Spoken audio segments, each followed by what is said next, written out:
Alright guys, welcome back to the channel. This video is titled The Rise of the Detransitioners, and it comes from the Daily Caller.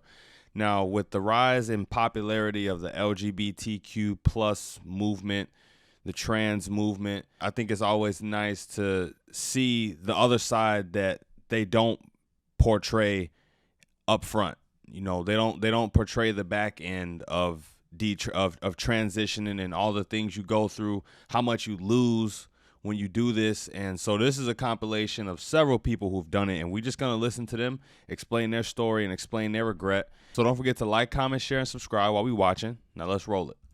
I don't know what to do anymore. I am now 20 years old. I started medically transitioning at 16. I got a double mastectomy before I was on hormones. And then a few months later, I was put on testosterone.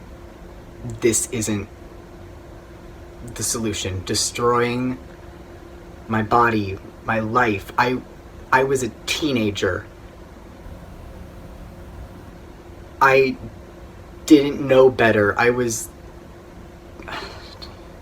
I'm sad for myself, of course, but I'm sad for humanity and the children. I'm angry. What's gonna happen to the kids and the youth? And there's so many, there's so many. When we get 30, 40-year-olds that are going to be like, what the f*** did I do when I was 16 or whatever, and you can't go back. I really, really hope that all these professionals get their friggin' karma, because I know that some of them don't realize, and some of them might be brainwashed and whatever, but some of them know exactly what they're doing. I really feel like... Real quick, I just want to say, you could tell that he feels like he's been taken advantage of. You could tell, and that's the worst part about it, is that you realize after you've detransitioned that you've been duped. It was all a hoax. For all the people who've detransitioned, I would say just take it upon yourself to preach against the same hoax that you fell into. You know, you can still be, life isn't over. You've ruined your physical body, but you can still be a voice for good, and a voice for what's right, and speak against this stuff. So, I think that's why I think these testimonies are very powerful. Like some people in the trans community and the trans medicalists and the doctors really, really target the most vulnerable of us. I have borderline personality disorder, and I know for a fact that this is the reason for my transition.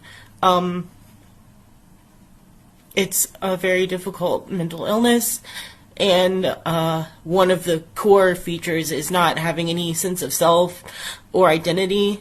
And my doctors knew this. I wasn't happy as a girl, so that meant I was a boy and I was trans. And so I just took the cure that was handed to me.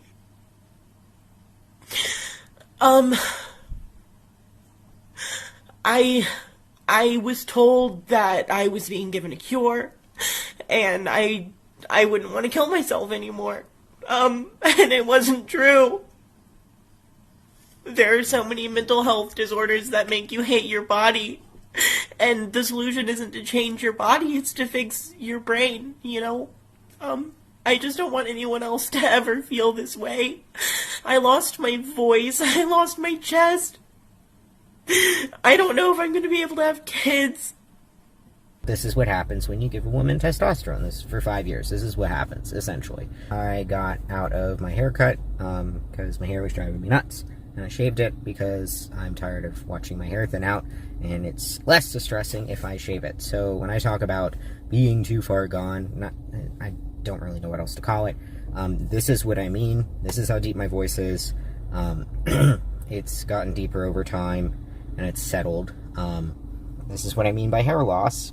And it just keeps getting worse. It keeps thinning. It keeps receding backwards. I've been off hormones / detransitioning for a couple of years. I'm not crying and blaming them for my decisions, because I was a legal adult. I I was a legal adult when I made these decisions. I knew that my voice would be permanently altered. I knew that I would permanently grow facial hair, which I still do. You can't really see it right now because I pluck my face. Literally, these tweezers are in my car all the time because on my brakes, I pluck my face. Now, my issue with this is that they're allowing these things to happen to children. Children who can't drive. Children who are not old enough to buy alcohol because their brains aren't, like, they're not mature enough to do that. Why are we allowing this to happen to children? I would have been so much further along in my transition before, like, if I would have started that young. And I'm detransitioning, so that would not have worked out the way that I thought it would work out whenever I was that age. A lot of people in the You know, real quick, the problem is in society, I believe, that we've moved towards, you know, parents and authority not telling kids what they need to what they need to do or what they should be doing, you know, giving them proper guidance, rules, and discipline, but we instead ask the kids what they think they should be doing or how they think they feel, what they think they feel like. We put way too much weight into the feelings of children.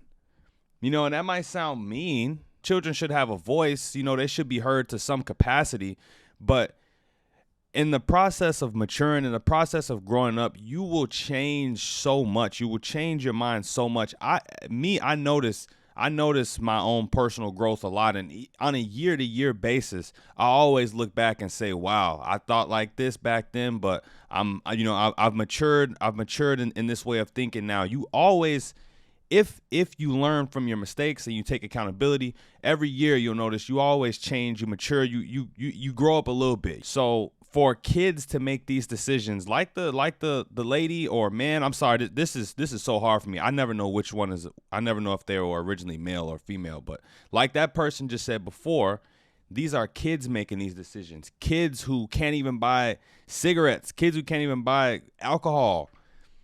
So what makes you think that they can make a life-altering, life forever changing decision like this? It makes no sense. news coming out, detransitioning. Could you speak to that phenomenon? I've been in this work for a long time.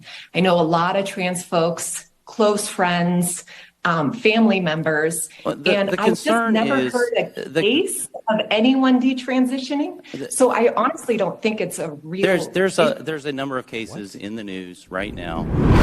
I wonder when that was, because that didn't age well. But yeah, you guys, I bet a lot of these parents, you know, they want to be nice and loving and accepting to their kids, and you know, they might not have all the info, they might not have all the resources, so they go to whatever you know, clinic they can or whatever health professionals they can, and these professionals take advantage of not only the kids, they take advantage of the parents. So parents need to tighten up, because this is a decision that will change your child's life forever.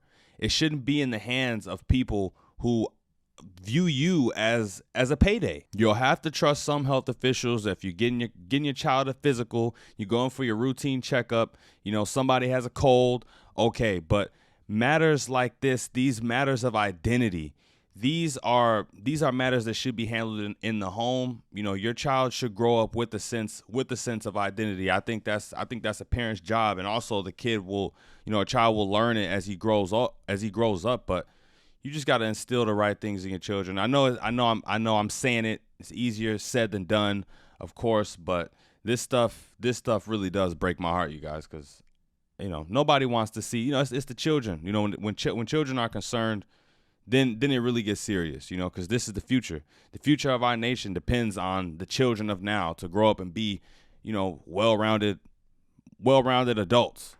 You know, if they can't even make babies because everyone's a transitioner or something like that, then our society is screwed.